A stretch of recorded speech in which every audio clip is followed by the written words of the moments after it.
Hello there, it's Gary Beacom at the Bow River in Calgary, Alberta, Canada.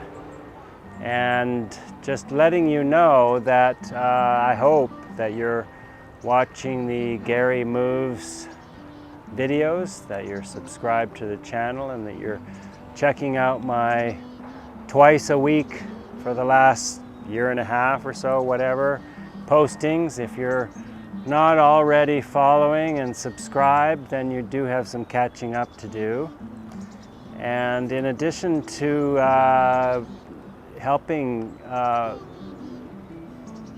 share my experiences and insight into figure skating and sports, I suggest that I'm very happy if you invite me to your club or to your rink and I conduct a group class on the ice. That's even better. That's definitely better than watching some videos. But the videos should stimulate your mind into considering technical and creative possibilities and directions. And yeah, I would encourage you to get in touch. Find me at garybeacom.com and suggest to me that you'd like me to drop by your club or your group, and I will try to fit that into my schedule. I will do my utmost, for sure. I will, for example, be in the UK in November. I'm doing a few shows in theaters on inline skates. Yeah. So that's in November. So any clubs in the UK in November you want me to drop by and spend some time with your skaters and coaches, I would be happy to do this. So, see you in the future.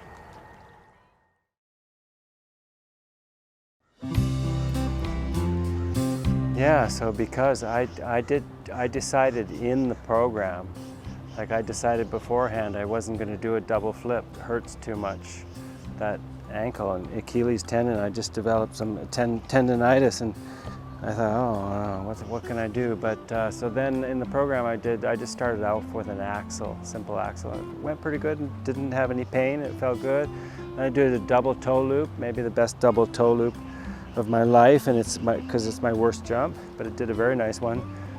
Even watching the video, I was proud of how it turned out.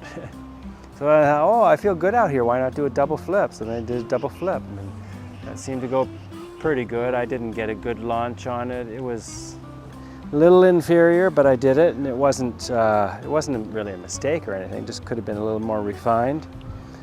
So yeah, so this is one of the advantages of just kind of like improvising, go with how you feel.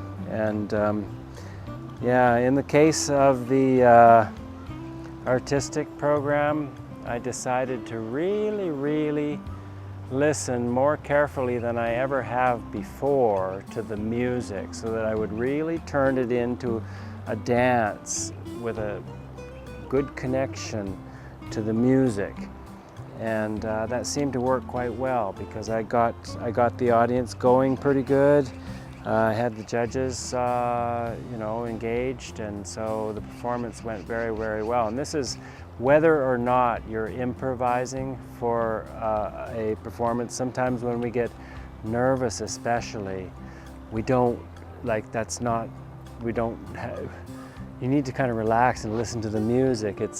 And see how it inspires you, and go through a process. And when we're nervous, that process doesn't happen as well. So just to really listen carefully to the music right from the beginning of the performance. I particularly told myself, Gary, when that music comes on, listen carefully to it, and then move when you feel like moving, kind of idea.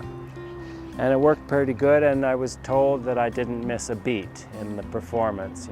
Everything fit somehow into the rhythm of and structure of the music quite well. So I think that's a lesson for everybody. a reminder for everybody. And of course, it makes the program more fun. You don't feel fatigue as much. Everything flows better when you're happy and enjoying it. The audience enjoys it, the judges enjoy it. It's just, there's no downside, and you tend to be more consistent with your jumps when you're in that more relaxed performance phase, where it's just you're in the moment and you're having a nice experience out there, showing what you can do, dancing around to the music and trying to draw everybody else into your good mood. So yeah, just one more way you can tackle those nerves that we all have to learn to deal with. I didn't have any nervousness, hardly at all, in this competition. I sort of showed some little signs of nervousness, but it was not uncomfortable. Did not feel anxious, because I really, in getting my stuff together, I've had so many challenges, and I just sort of didn't have any expectations whatsoever. No plan, no expectations, and so no nervousness. You know, often we set our expectations too high, and we attempt elements that are not at all consistent in practice, and we delude ourselves into believing that we can, oh well, when it counts and I have to do it, I'll just try harder or something, it'll just happen. No, it's just going to cause nervousness, anxiety if you try things, and then it's going to interrupt the flow of the program. Yeah, I mean, you don't want to water it down and make it too easy either, but you know, I generally stay within my means, and I find that works better as far as keeping my frustration level down. So I still have goals and aspirations, and I want to get better.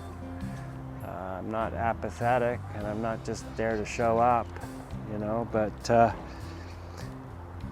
yeah, everything ran very smoothly. I didn't even go for levels on my spins. I went much more for grade of execution, and because of that, I got a lot of postings and a lot of interest and a lot of watches for my free skate because of and comments about my crossfoot spin, which was maybe one of the best crossfoot spins I've done in performance, certainly. And I've been practicing it, and I had a kind of a difficult entry that I practiced to get into it, but apart from that, it was just I didn't try to squeeze in a lot of different features and move about. I just tried to get into a nice, smooth, centered, well-centered spin, and keep my balance and relax and maintain good posture and balance, and just pull it in and keep it quiet, and that's what I did. And so it worked well. It got me fired up. Oh yeah, crossfoot's going great. It's kind of a little bit of a rest period if you get it well centered. You don't really have to exert yourself that much to do that crossfoot spin. And the audience was ooh, all this kind of stuff, and I got good comments about that crossfoot spin. So yeah, all the practice that I spent on it over the last 4.5 decades practicing that spin that Sheldon Galbraith taught to us, because he was instrumental in bringing it into the requirements for the short program, and so then he taught us crossfoot spins, and it was really hard to get 3 or 4 rotations out of it. It was ground to a halt, but yeah, I kept it in my repertoire, and eventually got a lot of attention for it, and so definitely, and it's pretty easy to do, really. It's not easy to center, but it's easy to do, so I practice it almost every session. I'll do a crossfoot spin. Yeah, and it turned out well in the competition. So if you just do 2 or 3 really good, memorable things in a context of a whole performance, that's already something to be proud of. So that's what it was. Yeah, no, lots of things could have been better. I'll do better next time, but yeah, practice. So practice now for your next event, because the practice that you do now is just as valuable, if not more so, than the practice that you do the day before, the week before, when you're supposed to be tapering resting up, recharging your batteries more type of idea, with confident that knowing that you have, if you're well rested, that you have the skills and things are going to work out just fine. So practice in advance more for competitions. I can talk easily about this, not so easy to do.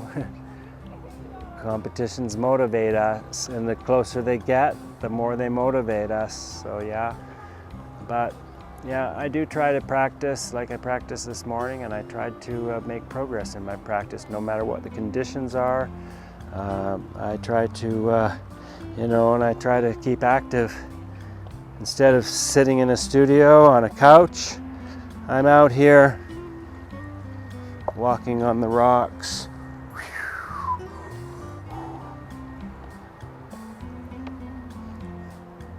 Signing off for the Moves News. Bye from Calgary.